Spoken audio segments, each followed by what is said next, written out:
My name is Randy Beckham, and I'm the Assistant Dean at the Woodbury School of Business, and it's a great honor for me to welcome you to the Reed and Christine Halliday Executive Lecture Series at the Woodbury School of Business. We're most fortunate today to have with us Ms. Carine Clark, who is here to speak to us. She serves as Senior Vice President and Chief Marketing Officer for Symantec. In this role, she is responsible for Symantec's global campaign and field marketing, partner and product marketing, all branding and marketing communications, as well as public relations and analyst relationship. So she has to deal with everybody from Wall Street, and that's a tough job in and of itself. Ms. Clark has more than 20 years of experience building successful software companies. She has been an executive at both Altiris and at Novell. In fact, through her creative marketing and communications leadership at Altiris, that company was labeled one of the fastest growing technology companies in the world, growing revenues from $62 million to $230 million in revenue over a 4-year period. Throughout her career, Carine has demonstrated expertise in bringing companies and people together through dozens of acquisitions, with the exceptional ability to quickly promote the best practices and to drive integrated teams toward common goals. Carine has led several different types of teams, including product management teams, sales support teams, alliance, field and global marketing teams, and event, brand, and communications management groups. This is a person who makes things happen and gets things done. She has one of her sons today is the state finalist in some scientific competition, so she's going to be leaving quickly today and going to support him there as well. Please join me in welcoming Ms. Carine Clark.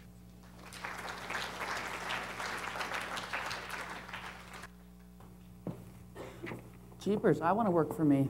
My name's Carine Clark, Chief Marketing Officer at Symantec.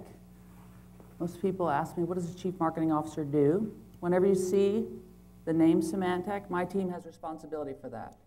So any of our branding, our advertising, all of our product marketing, our channel marketing, all the competitive work we do, all the alliance work we do, all the field marketing work we do, it's a really, really fun job. Let's see, Symantec. Let me tell you a little bit about Symantec. Actually, first, let me congratulate you for making an investment in yourself.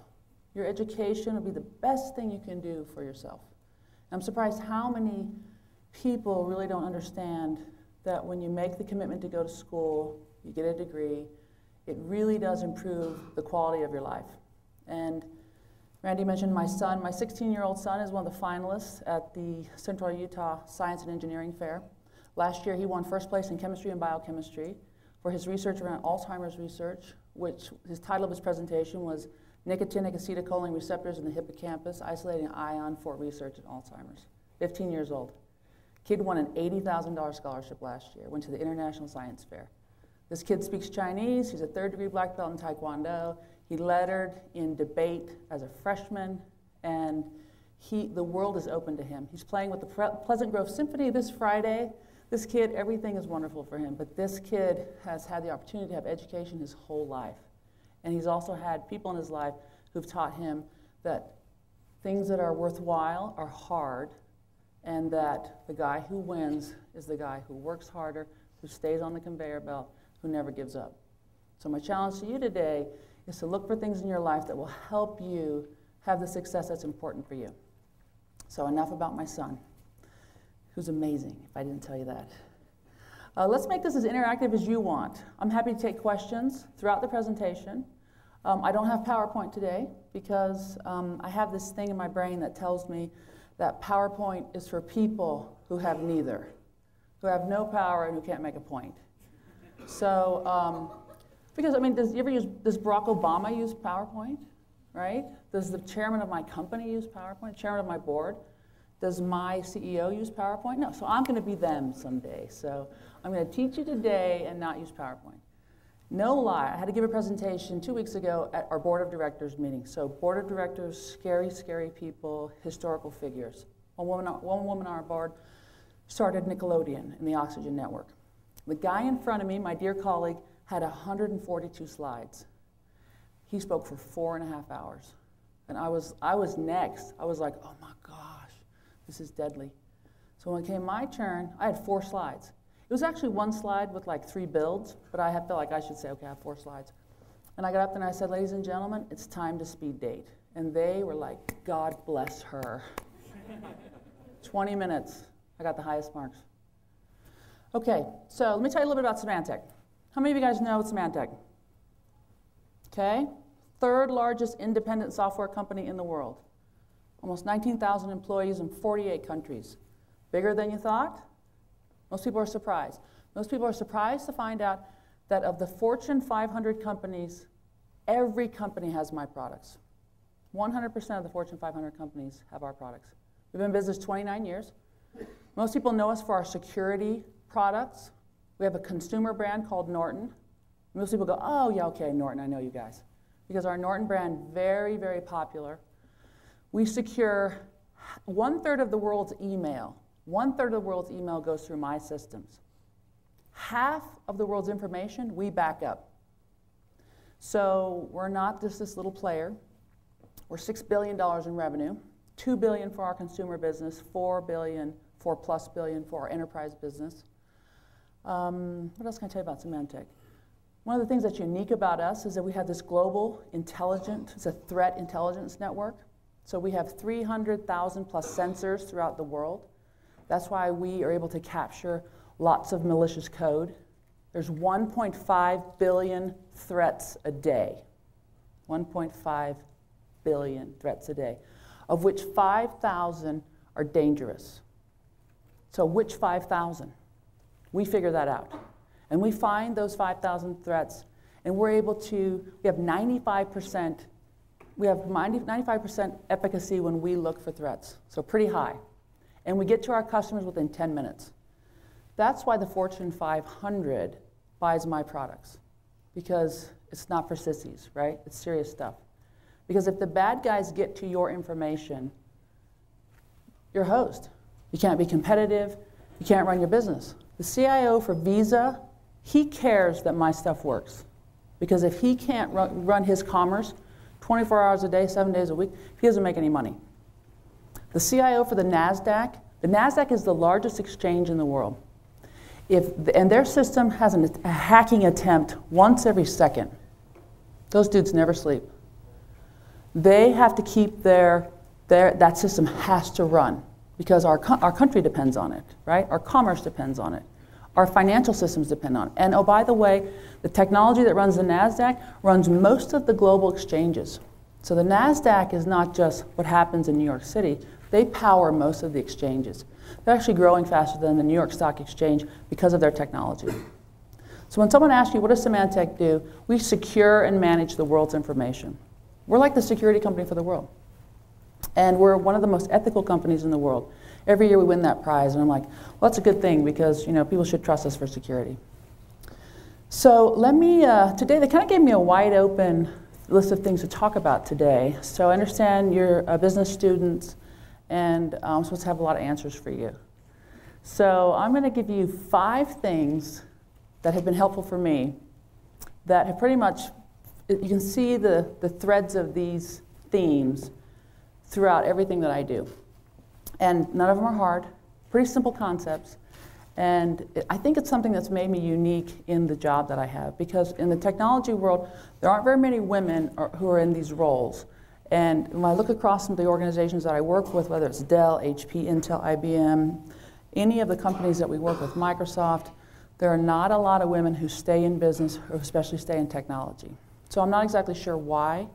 And it's not meant to be a gender talk today. It's just that if you want to do well, whatever your discipline is, don't let any of the chatter that you hear about gender or age, don't ever let that get in your way. Because it never really got in my way. And it wasn't because I'm so great. It was because it really never occurred to me. I grew up in Germany. First time I came to Utah was after I graduated from Germany. And I got off the plane. And I was like, this is the place. I got back on the plane. I called my dad, the colonel. My dad's a brigade commander of Combat Heavy Brigade. really tough dude. And I said, I think there's been a terrible mistake because there are no trees here. And I think people forgot to move here. And he's like, this is where you wanted to go. I actually wanted to go to Columbia, but my parents felt better if I came to school in Utah. So he said, this is where you wanted to go, and you're going to have to stick it out. So stuck it out and been here ever since. Not because I haven't had opportunity to move outside the state, but because I love the lifestyle here. I have 2 sons. I've been married 1,000 years to my college sweetheart who loves it here too. So we've made our home here. And the interesting thing about when I meet people, mostly on a plane, they'll say, oh, you're Chief Marketing Officer for Symantec. Yes. So where in the Bay Area do you live? Because my company's headquarters is in Mountain View, California.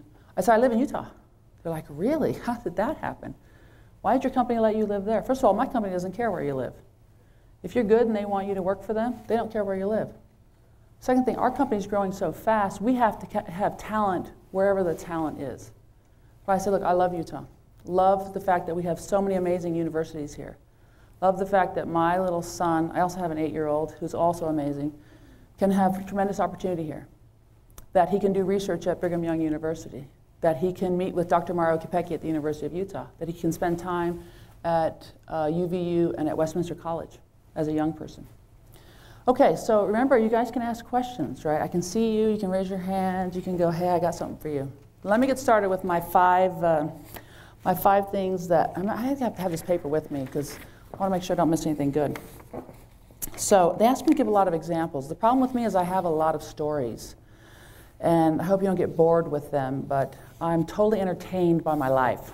So, number 1, become a student of your business. Okay, you're doing a good job being students right now. Don't lose that. Be a student of your business. Be very curious. Don't be afraid to ask questions. What I'm known for is saying, I'm not convinced. People are like, what does that mean?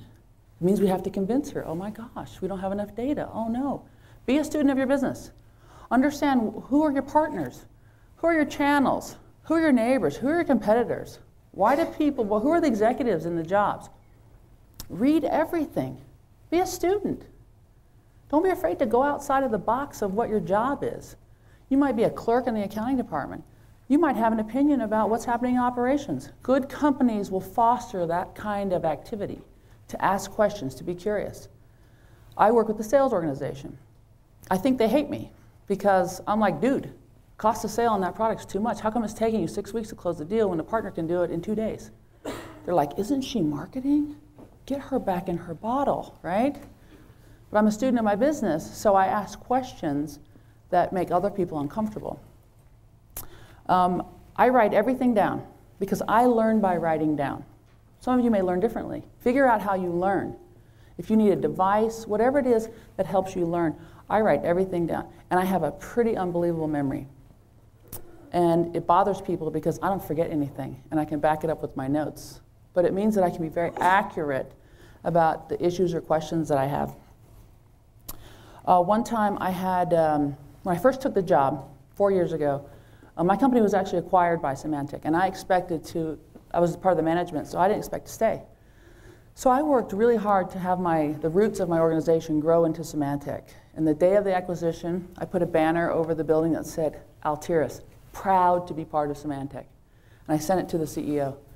He called me, he's like, we buy a lot of companies. We've never had anyone send us this kind of message that they're proud to be part of Symantec.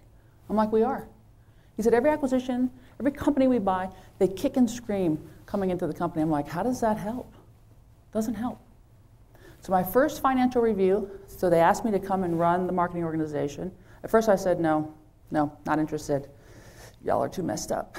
And they said, what do you mean? This is broken, this is broken, this is broken, this is broken, this is broken, this is broken, this, and they're like, okay, yeah, so really, we want you to come and help us fix this. So my first financial review, it's imagine this, the CFO, who's this wonderful British gentleman. They call me up, not him, his people, call me up and say, you're scheduled for a financial review on February 14th. I'm like, isn't that Valentine's Day? They're like, what do you mean? So I said, well, I'm not going to actually, can I do it on the 13th? No, 14th. So I'm like, all right, here's my date. So I get everything ready, and they said, here's how it works. It's a 2-hour review. and there will be 25 finance executives in the room. You're not to speak until you're asked to speak. I was like, whoa, this is weird. Because it's my review, it's my business, right? So I'm like, okay, so I get myself organized, right? They require PowerPoint, so I have 7 slides. They're like, this isn't enough. You need to have like 50 slides. So I'm like, all right, I had 7. So I show up, the guy's late. So I'm thinking, okay, well, my time. So they said, again, you don't ask any questions. This is how this is run. So he comes in, and I said, I'm so glad we get to do this on Valentine's Day. I brought you a little thing of chocolate. You know, they're all like, what is she doing? I'm like, let's get started. Let me take you through the analysis that I run new in this job. And everybody was paralyzed. Because I was a student of my business, I did the whole 2 hours without any notes. And they asked me questions. What's your return on investment? What's your cost of capital? And I had every answer for them. At the end of it, they're like, we don't know what to do with her because she actually knows all her stuff. We can't give her any assignments. So at the end of it, I said, are there any other questions? No. Okay, here's my assignments for you. And they were all like, what? She's new, and she's young, and she's a girl. What does she know? Fast forward 4 years. I now have a date every Valentine's Day with my CFO. He and I have the greatest relationship. We don't agree on everything, but I speak his language because I have an MBA and I'm a numbers girl, and I've made numbers a part of my organization, metrics a part of my organization. He and I can speak shorthand to each other. This year when we had the presentation, I didn't fly out there. I did it through a Halo system, so we can see each other on camera. And I didn't bring anybody with me, just me, my pen, a little piece of paper, did the presentation, 7 slides, and he had his cadre, and it was like the 2 of us were having a conversation without all these other people. And it was 1 hour, and at the end of it he said, nice job, you know, give me kudos, and I'm like, I still have things I need from you. We talked last year about the cost of this, and you're supposed to do an analysis. You didn't get back to me on that. And he was like, who's supposed to be doing that, you know? Totally changed the complexion of how we work with the service organization, finance, which is it's a big job in a company. If you can learn how to run your money the way I learned how to run my money, which would be the most efficient organization in the company, I have a 5% expense to bookings. So that means that for every dollar that we bring in, 5 cents of it is what marketing costs. Sales is 25 cents. So if you look at sales and marketing, I'm in a very efficient organization. I spend most of my money on demand and on execution, not on expenses that are really expensive. People are really expensive. I have a good organization, but I don't hire additional people. I have the right size. Okay, so another example of being a student of your business. Our business is 80% channel. That means that we have a direct sales organization, but we rely on partners to sell for us. And I was looking at the ways for us to grow revenue, because I'm going to talk to you about that in a minute. And there was a partner that we had in the East Coast who is about a $3 billion company. And I was looking at, because I'm a student and I'm curious, at our share of that revenue. Wasn't very high. So I asked my guys, what's going on here? Well, you know, they have capacity, but no one's really paid attention to this partner. So I said, I'm flying out there, January. I'm flying out there. I'm spending the day. Spent the whole day with the people that sell my stuff there. Spent the day with the president of the company. The president of the company is this Taiwanese woman, fantastic, never took any capital, grew that company herself. And when she brought up her machine, one of my competitors' software was the security software. And so I'm like, hey, hang on. This is my competitor. She said, yes, it is. What's it going to take for me to get my software on there? She's like, well, we asked you guys didn't give it to us. And I'm like, make a note, beat somebody back at the ranch, right? Because someone missed an opportunity. So I spent a lot of time with her. So we agreed that in my accounts, the accounts that I'm pushing for, the machines will go in there without my competitor's software. I would have never known that if I hadn't been a student of that business. So that was last January, not this past January. In November, we met in Las Vegas. I sent a stretch limousine to pick her up because I was at the hotel. I'm like, send out that really big gold car. Put her in a big suite. And so she's been treated great all this year. She meets with my boss, who's the CEO, and she says, oh my gosh, we love Symantec. We've doubled our revenue. We've done this, we've done this, we've done this. It's because your CMO came out and helped us understand our capacity, challenged us to new quotas, and put marketing money behind it. And they got rich, right? I got rich on the side, right, because they sold more of my software. But that's an example of when you're a student of your business, you look for opportunities to grow your business. Okay. Number 2, you need to have an abundance mentality. People say to me, what does that mean? It's very rare to find people with an abundance mentality. So to think of abundance, think of its opposite, scarcity. Most people have a scarcity mentality. It's all mine, and I'm going to keep it. I'm not going to share it. And I can only do well if I do well. Okay, that's a scarcity mentality. If you have an abundance mentality, it changes not only the perception, but it changes how people act and how things get done. So when you have an abundance mentality, you have to think of things differently. My sons will tell you that I'm a person who believes that sometimes you have to lose to win. So I'm willing to lose something to win something I want more. That's an abundance mentality. Abundance means there's enough for all of us. So when I meet with alliance companies like HP or Dell or Intel, if you have an abundance mentality, your company will do very well. So for example, I meet with HP. They have a product that competes with my product. So I go and meet with their executives. They're like, oh, we have a product that competes with yours. I'm like, I know that. It's not a very good product, but I know it competes with mine.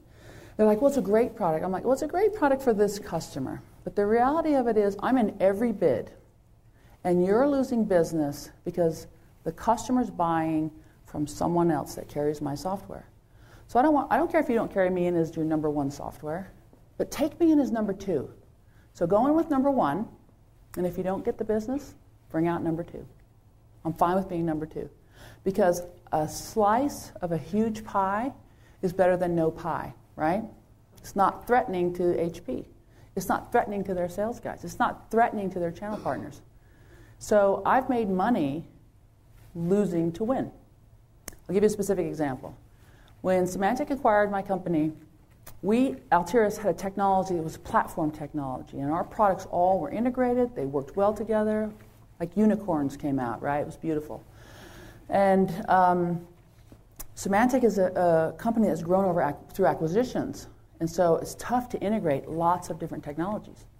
So when they purchased Altiris, there's an opportunity to take this wonderful platform and integrate all our technologies. It would give you a competitive advantage because it would make it easier for the customer to have a single pane of glass to secure, manage all their information, all their data, right? Really cool.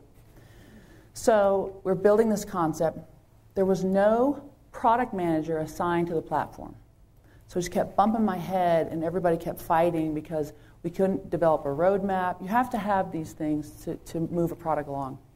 So I'm in this big meeting, all these executives, and we're voting on our initiatives for the next year. And everybody, I think, got 20 votes. And so you had to vote across a continuum of products and activities. One of them was the integration of our products. So everybody put kind of their votes, 1, 2, 3, 4.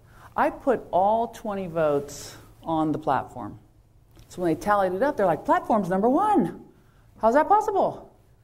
There's no way that's possible because nobody picked it as number 1. But I put all 20 votes on there. So they're like, she can't do that.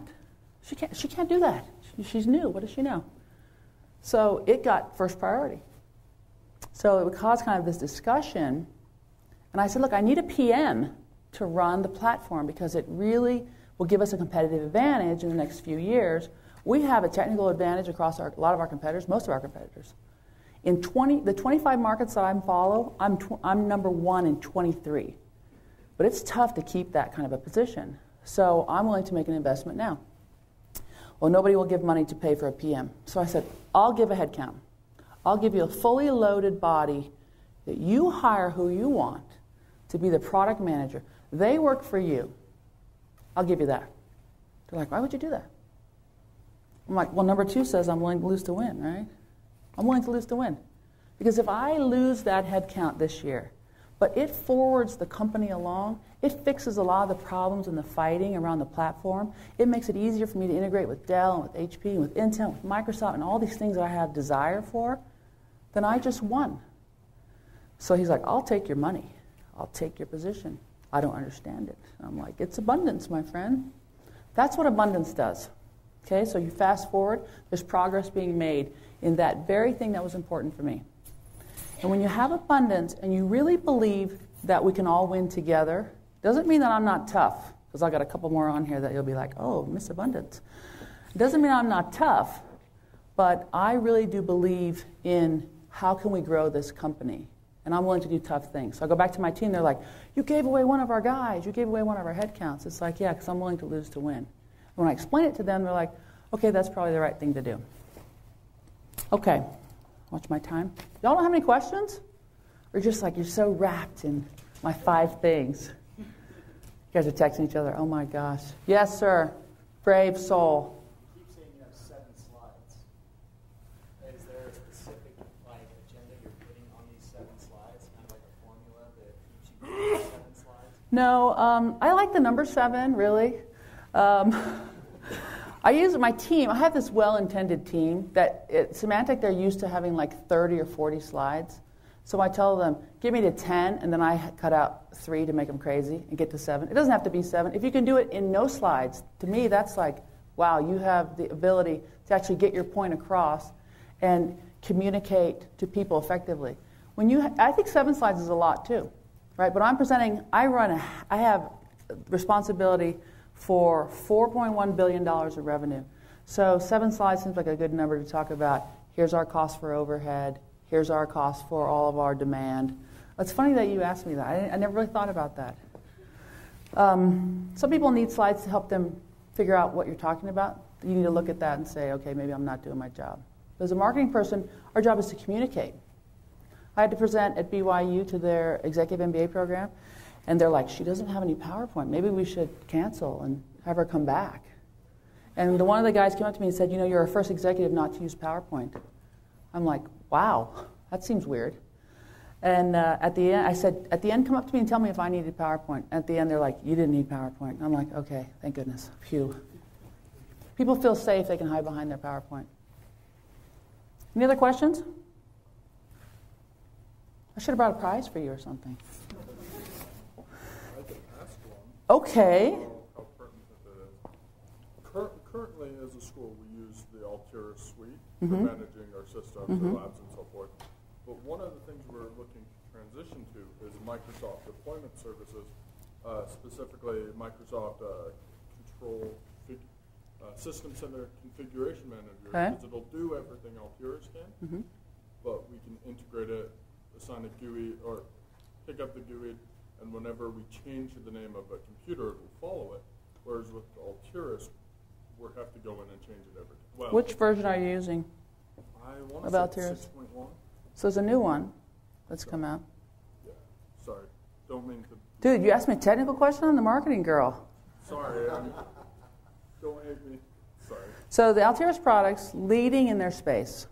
Yeah. And if you ask Microsoft what they use for their MSN.com, do you ask them what they use to manage their servers? Their own security. They're not using their stuff. They're using Alteris stuff. Dirty little secret. Alteris, wonderful, wonderful product. So I don't know the answer to your systems question. Christian, my colleague over here, Christian Ritting, can get your name, and we'll get it back to you. Well, thank you. Abundance, see? Abundance. Abundance is good. Okay. Any more questions? I'll go on to number 3. Alteris, what a wonderful part of my career. Was able to work at a company before they went public and help be part of growing that company. I didn't do all that. I worked for a wonderful CEO, Greg Butterfield, and it was one of those times where you go, could it really be this good? It was really that good. And the reason we were that good is number 3, be focused on growth. It should be the one thing that drives you. People forget that. Companies are in business to make money, to make their shareholders happy, right? And if they tell you they're not telling you the truth. Growth fixes a lot of problems. Growth means you can do more for your company, for your customers, for the world. The first day I took the job, I stood up in front of my employees, which there are about 1,000. I put up a picture of my family. This is my family, my husband and 2 kids. Everything I do for them. Second thing, We're going to be focused on license revenue growth. You get those two things, you get me. And they were like, license revenue growth, we're marketing. We don't focus on that. That's what sales does. One of the problems was that when you get a company focused on growth, then you're all rowing together. So when I say focus on growth, you be very specific about what that means for your business. For my business, it means license revenue growth. For another business, it might mean something else. It might mean more customer acquisition. It's different for each company. But for my company, and since I've been in technology for 25 years, I've worked for software companies for 25 years. All I know how to do is marketing. But I'm a good salesperson, and I know how to focus my team on license revenue growth. The reason this is important is because you're going to be asked to make decisions. I have a big marketing budget. I'd like more, but it's what I have. And I use those dollars to grow licenses for my company. So let me give you an example. A couple quarters ago, the CEO calls me. I love him. His name is Enrique Salem. He says, hey, it's week 11, okay? In a quarter, I have 13 weeks to make money. So week 11, he called me and said, hey, I've got $4 million I need you to spend this quarter. Because I can do that, right? Ask my husband, I can do that. I could do that in a day, actually. So I got 2 weeks to spend the money. And you need to get the return this quarter. I was like, ooh, okay, money with a tie. And that return needs to be X. For every dollar, 110, right? So I'm like, are you on crack? This quarter? No. But I'll give you $20 for every $1 this quarter and next quarter, with one stipulation. He's like, what's that? I get to decide where that money goes. I'll be on the hook for it, but I get to decide. I don't want any drama. He's like, he calls me Shira. You go, Shira, because Shira's the most powerful woman in the universe. I have a Shira doll on my desk, no lie, right? Most powerful woman in the universe. And if I ever forget it, he's like, Shira, it's on your desk. I'm like, I got it. So I'm sitting at my desk going, okay, $4 million. I'm going to get a 21 return. I think I can actually get more than that. But I got to pick where I'm going to put that. So I decide I have a product that has the largest revenue contribution to the products I sell. So for every dollar that we sell, 75 cents I can actually contribute to this product, where some of my products are only 50 cents. So that's what revenue contribution means. And I've had 2 quarters of launch for this product, so Prime, the pump, and I have a partner in the Midwest that has capacity. So I decide I'm going to put all $4 million on one product in one region with one partner on one segment. That's a roulette game right there, right? That's picking one square. And so I know this is going to cause problems because the easy thing to do is to look at all my heads of the business units, of which I have a lot, and just give everybody a little bit, right? Just spread it around. That would be the easy thing to do. But I'm focused on growth. So I make the decision. I call my team, dudes, 2 weeks, get this going. So the machine's in motion because I built the machine. I call the head of the business unit that owns this product. I said, you won the lottery. You just got a $4 million lottery, which actually translates to 4 times 20, means he's going to hit his revenue target. He's going to get a big fat bonus. Baby gets new shoes, right? Then I got to call the other heads of the business unit. Hi, it's me. You know I love you. You know I mean it, but you're not getting any of this money. Want you to hear it from me. It's all good. Bye, right? So these other guys are rabid because they want their money. The geos are rabid. APJ is like, we have the fastest growing region. We have China, for crying out loud. You're not giving us any money. Lots of noise. Pretty isolating, right? But the right thing to do is to determine how am I going to get the fastest growth for my company. Fast forward 2-3 quarters, guess what? I was right. Everybody forgets that, right? The drama is still there because they didn't get what they thought they should have. So don't be confused with abundance mentality that says everybody gets the same, right? That's not what I said. Focus on growth means I had to make a tough decision. And I was right. And I wasn't right because I'm lucky. I was right because I use data to make my decisions. I'm a student of my business. I know what I'm doing, and I'm focused on growth. So the guy that got the big bonus, he loves me, right? The other guys, they're like, we can't stand her. But my board of directors, my chairman, my customers are like, this company's doing great. Okay. So let me give you another example, focus on growth. So when I first took the job, one of those BU heads, so business unit heads, said, I met with each one of them. And so I go into his office. He's like, and let me just get this right on the table right now. I don't like you. I don't like marketing. I think you're a waste of time. And I'm not happy. So I'm thinking to myself, I got nowhere to go but up, right? So I said, you don't actually know me. So, okay, I'd like to earn the fact that you don't like me, but I don't really care. You don't like marketing. It's a shame because those who know how to work really closely with marketing actually are wealthier. And I don't really care if you're happy. Happiness is really not my problem. It's not on my list of goals to make you happy. So I'll make you wealthy. Happiness, your own problem. I just sat there, and he was like, I think I might like you. And I'm like, see, I don't actually care. Set the requirements around this relationship is that I have to make tough decisions. My job is to make him wealthy, not happy. A lot of times marketing folks are trying to get everybody happy, happy, happy. Okay? Okay, another example if you focus on growth. I had a meeting with Dell Procurement one time when I was at Altiris. And we were a little tiny company. And Dell was this massive company. And we had great relationships with Michael Dell, with Kevin Rollins, a lot of these folks that I had worked with before at Novell. And so they said, we'd like you to meet with procurement because we'd like to negotiate a contract with Altiris. So just like my friend in the yellow sweatshirt, they wanted to use our systems management software to run all their internal systems, run all their desktops. Systems management means you can actually manage those consoles and everything. You don't have to walk and touch them all. You can actually manage them from a central console. So I go into the procurement meeting with my alliances guy. And my alliances guy is running it. I'm just in there to help run the numbers. And they say, we would like to have all of your products for all of our employees and all of our partners and all of our acquisitions in the future for now and forever for free. And I was like, okay, I'm focused on growth. I don't see how free helps me grow.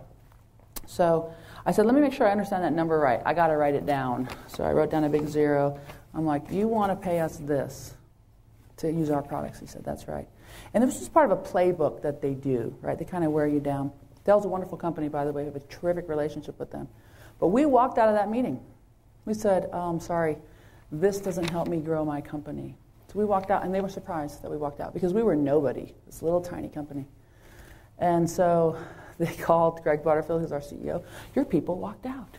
He's like, yep, they're focused on growth.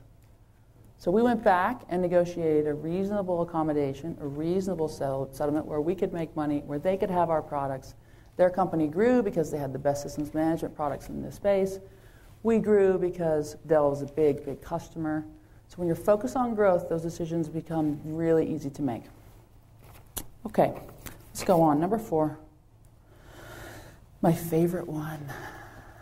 Don't be afraid to break some glass. Okay? Utah, we're a very nice culture. We're very nice people. And I'm a very nice person, so I'm not saying be a jerk.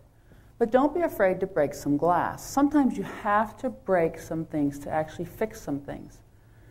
Now, I'm one of those people who believes that I need every single relationship inside the company to be successful. I love my travel people. I love my IT people because they can make my life a living hell. So I'm really nice to those folks. But I came into the office on Monday. I'm on the road a lot. And they had migrated our phone system to a new Cisco phone system. So I come into my office, and I have the lights on my phone. So I'm like, oh, great, I got a message. I always have messages. I log into my system.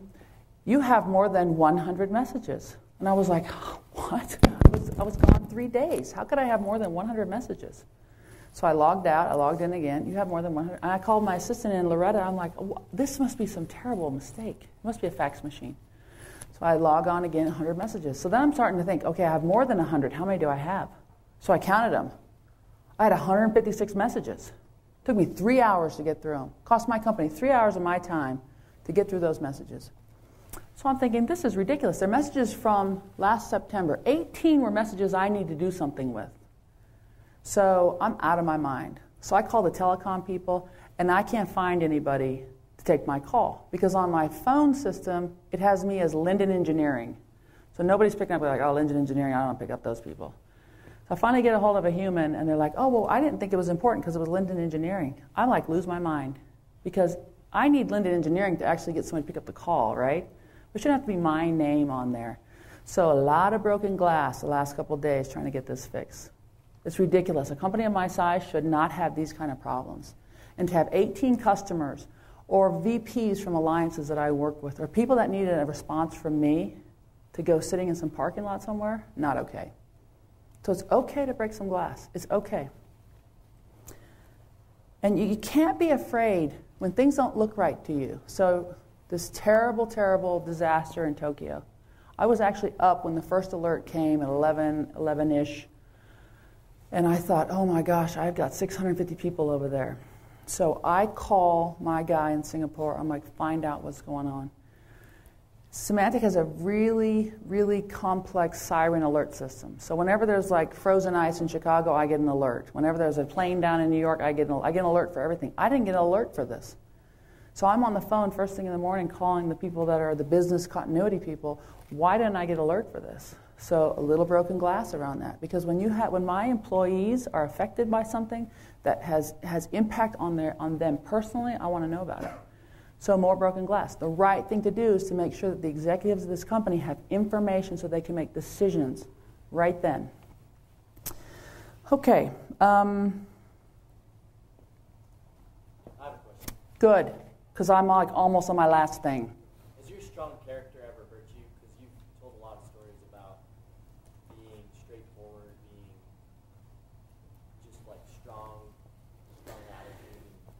I've got to think that maybe it's hurt you at least once. You know, so yes, it's hurt me, and I don't actually care. So let me tell you how it's hurt me. It's never hurt me with my bosses, ever. The first day, we had this executive meeting where there's 22 executives, so the CEO and all the senior vice presidents. And the first time I was invited, it's a 3-day meeting, by the way. The first time I was invited, there's this ginormous conference table, the biggest conference table. You could launch a missile from this room, right? It's like NORAD. It has speakers in the table, it has TVs, it has everything. So I'm in there. I'm like, this is it. I'm at the top. This is what the top looks like. I'm in the meeting for 3 days. PowerPoint, all rear view. At the end of the meeting, they go around the room, and everybody gets to say something. I'm new, right? So they start over here. So I'm like a third of the way through.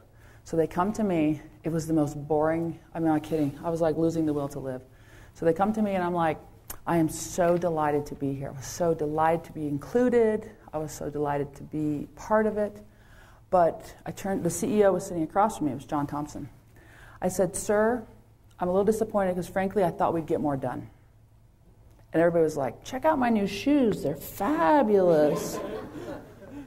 And he looked at me, and he's like, what do you mean? I said, I thought we would take the top issues in the company and make assignments. And we would get things done. I'm surprised we didn't do that. And he looks around the room, and he's like, I really like her. Let's keep her. Because she's not afraid to ask questions, or people don't feel like they've been treated poorly, but it was the right thing to do. I could have gotten fired. But see, the thing about me, I expect to be fired every single day. I do, and I live my life so that it doesn't matter. I live my personal life so that it doesn't matter. Would I miss this job? Yeah, I love my team. I adore my team. I adore my boss. But when you live your life so that you're not afraid, and you do things, if you're a person of tremendous integrity, then you will never, ever look yourself in the mirror and go, you blew it, right? Because you always do the right thing. So the way that my personality's got in the way, I'm actually an introvert, believe it or not. Myers-Briggs, way off the chart introvert. This drains me. But I love working with students. The way it's hurt me is that people are really intimidated by me when I haven't earned that. So I have employees. We have a lot of acquisitions. And I have a group of employees that are moving into my team. There's 8 of them. I called every one of them randomly. Hey, it's Carine. I just want to say welcome to the team. They're paralyzed on the other end of the phone. They're like, they can't breathe. So it's a real short conversation, right? So I say, look, I just want to know how's it going. It's great. It's going great. It's great. Great. So I'm like, well, is there anything I can do? Nope. So it's great. It's so great. It's just great. You know, I can't get anything out of them. And I feel like they don't even know me, right? My strong personality's got in the way because if I feel passionately about something, and I'm a defender of the realm, so if you come after my team, dude, watch out because I will freaking kill you. I mean, My boss is like, you can't be objective about your team. I'm like, that's right. Because who's the best person to protect them? Me. Who's the best person to have an opinion about them? Me. Who's the best person to make decisions about them? Me. So if you're going to come after my team, you better have your data in place, and you better have a good reason. Because if I'm not convinced, I'm not making a change. So they're like, okay, well, we're good with that. Because most people I find are very passive-aggressive. I don't know how to navigate around that. I only know how to speak the truth and to follow what I know. I've never gotten fired from it, though. Any other questions? Yes, ma'am. I want to go back to your abundance mentality. How do you develop that characteristic? You said it's rare to find, so I'm guessing that you probably aren't able to hire everyone with an abundance mentality. How do you train your team to develop that characteristic? So it's very hard to find, and when you find it, you need to protect it and keep it. So on my team, I have 10 vice presidents who work for me. They came to me through different acquisitions. Some people I hired, some people I inherited, and they all didn't have that. So the people that worked for me before knew about that character flaw that I have, that I have this abundance mentality. So on my team, it's taken me a couple years to get them to understand, because you have to trust other people to really trust the abundance. So when I first had the team, they each had their budgets. See, they all work for me. It's all my budget at the end of the day. They each had their budgets, and they were hoard, right? So like our friends in Tokyo who are hoarding drinking water, that's not abundance mentality, right? But I understand that. You got little kids. So my team were hoarding budget. So at the end, through the quarter, I manage my dollars very closely. So 2 quarters ago, I was $12 under budget. $12, right? $500 million budget with lots of checkbooks.